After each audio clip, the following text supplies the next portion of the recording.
नमस्कार।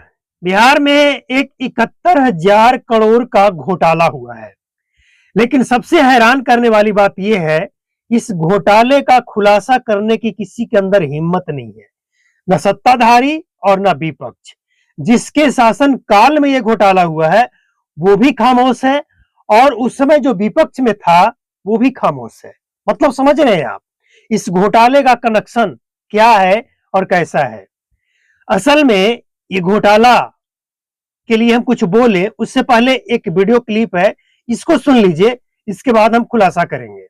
सुनिए पहले इसको। जानते हैं साल 2016-17 में 14,452 करोड़ का घोटाला हुआ। मतलब 20 नवंबर 2015 से 26 जुलाई 2017 तक जदयू और आरजेडी की सरकार थी। 2022-23 तक 49,649 करोड़ का घोटाला। अब 10 अगस्त 2022 से 28 जनवरी 2024 तक आरजेडी जदयू की सरकार थी। अरे वह सरकारवा जब आरजेडी का लोग 17 महीना का ढिंढोरा पिटती है। अब 7 जो सबसे बड़ा मंत्रालय है जिसमें घोटाला होने का संभावना सबसे ज्यादा है, जिनमें से 5 आरजेडी के पास था, एक कांग्रेस के पास था और एक जदयू आरजेडी दोनों के पास। स्वास्थ्य मंत्रालय में 860 करोड़ का घोटाला हुआ, यह मंत्रालय आरजेडी के पास था। शिक्षा मंत्रालय में 12,623 करोड़ का घोटाला हुआ, जो विभाग आरजेडी के पास था। नगर विकास मंत्रालय में 11,065 करोड़ का घोटाला हुआ, यह भी आरजेडी के पास था। एग्रीकल्चर मिनिस्ट्री में 2100 करोड़ का घोटाला हुआ, यह भी आरजेडी के पास। पंचायती राज मंत्रालय में 28,000 करोड़ का घोटाला हुआ, यह मंत्रालय कांग्रेस के पास था। अभी 71,000 करोड़ में से कौन कितना लूटा है। अब वैसे तो आप समझ गए होंगे कि घोटाला करने वाले और करवाने वाले और विपक्ष वाले सारे खामोश क्यों हैं। घोटाला ये जब हो रहा था तो विभाग किसके पास था, सरकार किसकी थी, ये तो आपने सुन लिया। और जो इस समय विपक्ष में है वो लोग खामोश हैं। उनको तो बताना चाहिए ना, उनको तो कोर्ट में जाना चाहिए, इस घोटाले का खुलासा करना चाहिए। लेकिन हैरान करने वाली बात यह है कि बिहार के सभी मंत्री, सभी नेता इस मामले में खामोश हैं। सरकार का कहना यह है कि घोटाला नहीं है।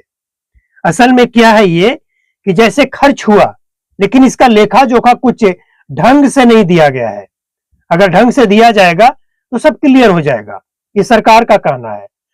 और विपक्ष का कहना है कि घोटाला हुआ है, लेकिन विपक्ष को जब यह पता लग गया ये घोटाला जो हुआ है वो विभाग उन्हीं के पास था और उन्हीं के शासन काल में हुआ है, लेकिन वो लोग थोड़ा सा चिल्लाते हैं। कौन लोग?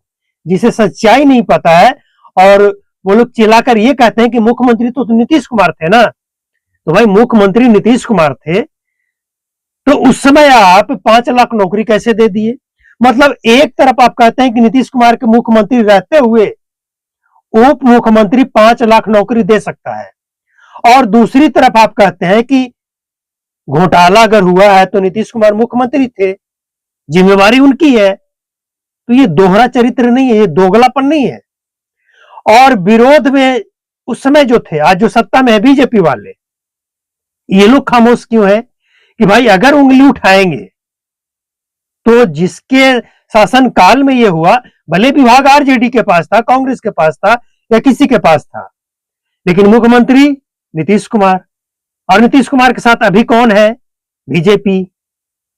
मतलब ये गजब का बिहार में विपक्ष है और सरकार है कि 71,000 करोड़ का घोटाला, अब तक का बिहार में बहुत बड़ा घोटाला, लेकिन सब खामोश है, सबकी बोलती बंद है। तो जनता को तय करना पड़ेगा कि जिसके शासन काल में, जिसके अंदर ये विभाग था, जिसके अंदर विभाग नहीं था वो 5 लाख नौकरी दे सकता है, तो जिसके अंदर ये विभाग था क्या वो घोटाला नहीं कर सकता है? सोचने वाली बात है, सोचिए।